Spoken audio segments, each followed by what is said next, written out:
So yesterday, Yeah. you were dancing literally on stage, and today you are a little noticeably tired. A little bit, a little bit. Yeah, um, but congratulations. Thank you.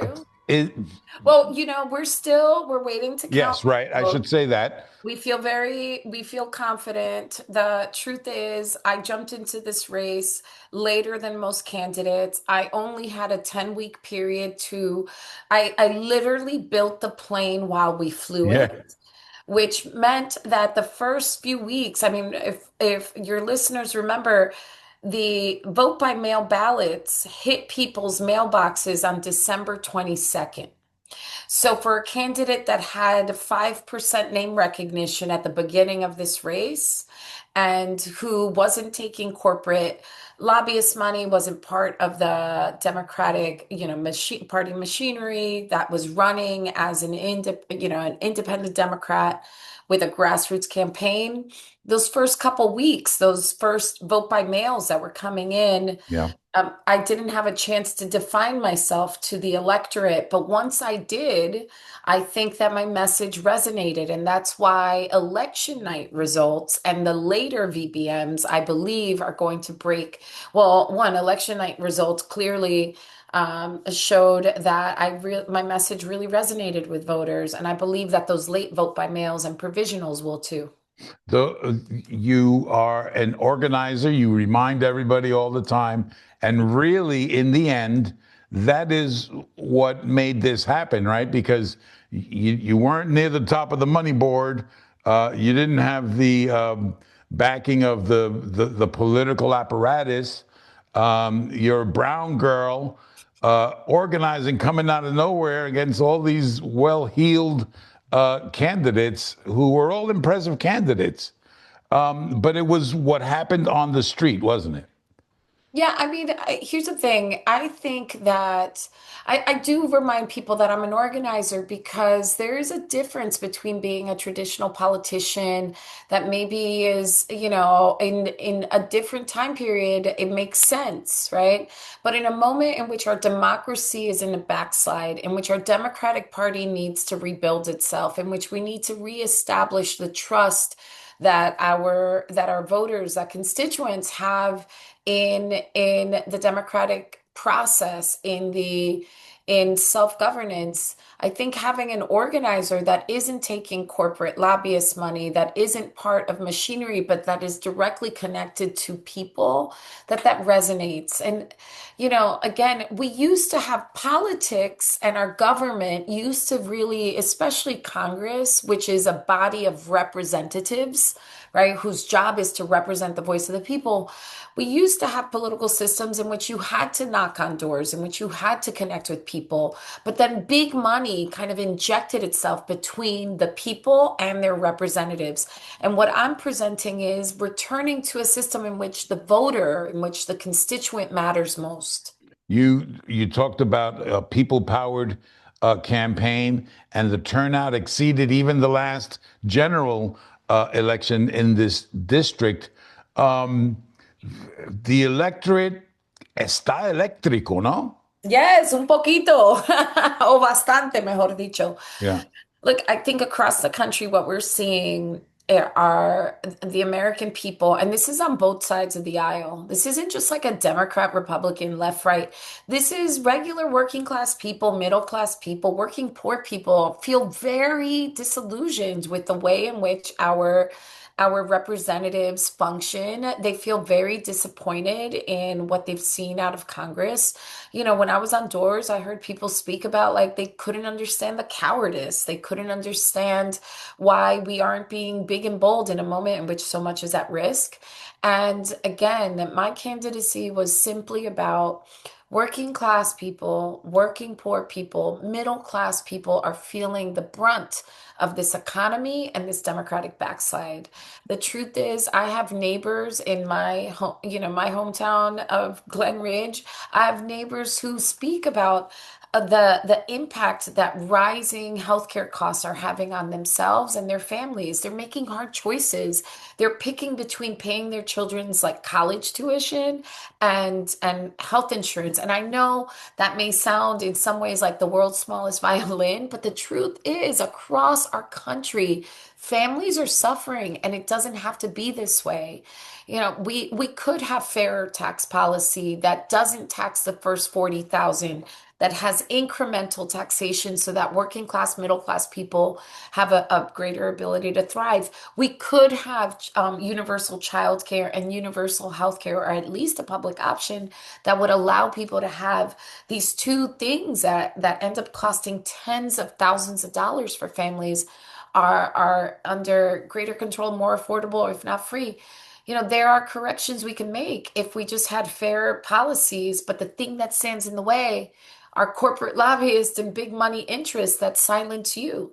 A lot of people forget because you started the struggle some time ago that you were one of the early advocates for tearing down the party line.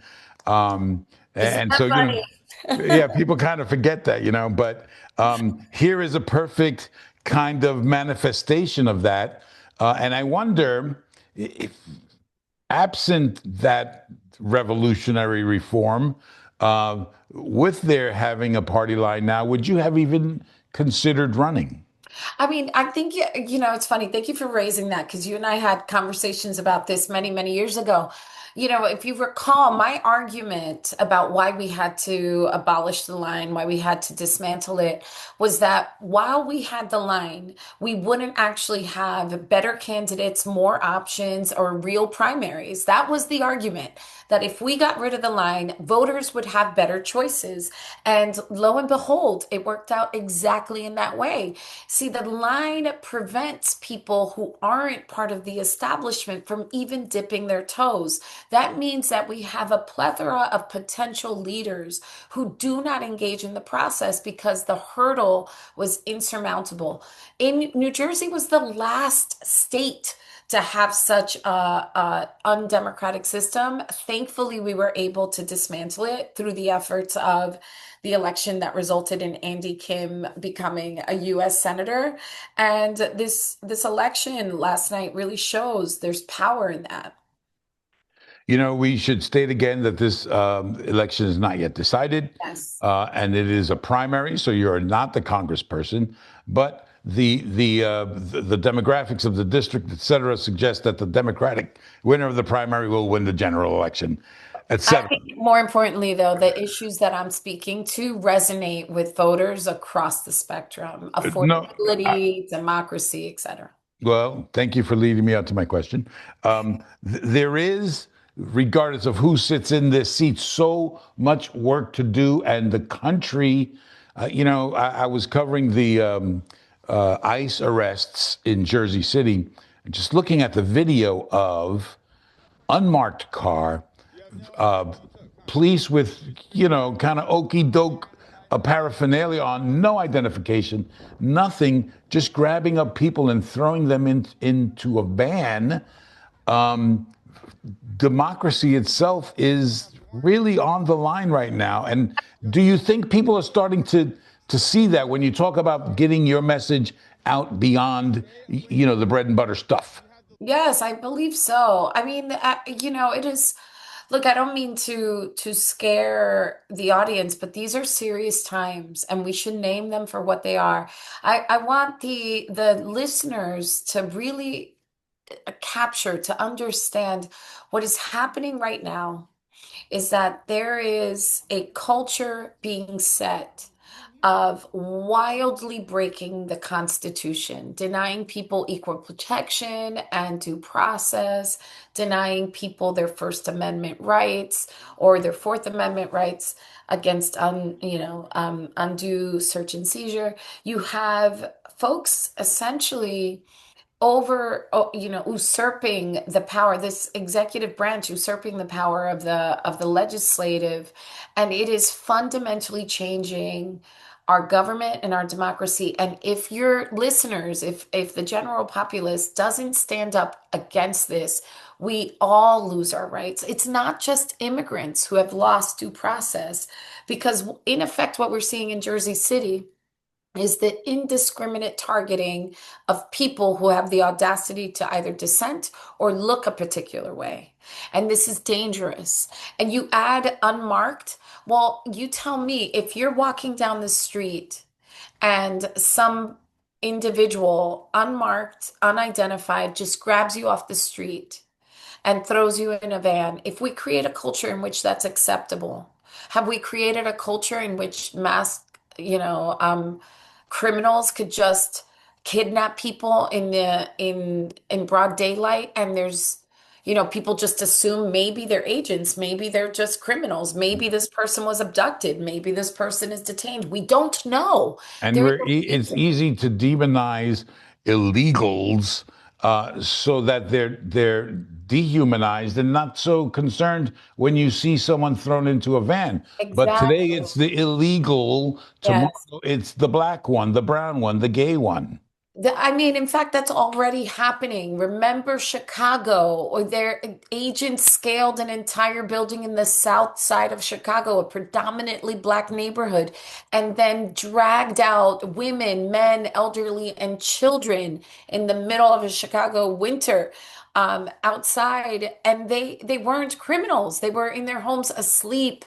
And so again, we are entering a territory that is unconstitutional, that is incredibly dangerous, and we need to be bold enough to say it. Again, my candidacy was more than just, speaking platitudes. I held trainings. I had town halls where I introduced myself as a candidate, and then I subsequently did ICE out training so that people understood their rights, so that they could understand the difference between an administrative warrant and a judicial one, so that they understood how they could behave if someone showed up to their door. It's sad, but that is the moment in which we're in. We have to inform ourselves.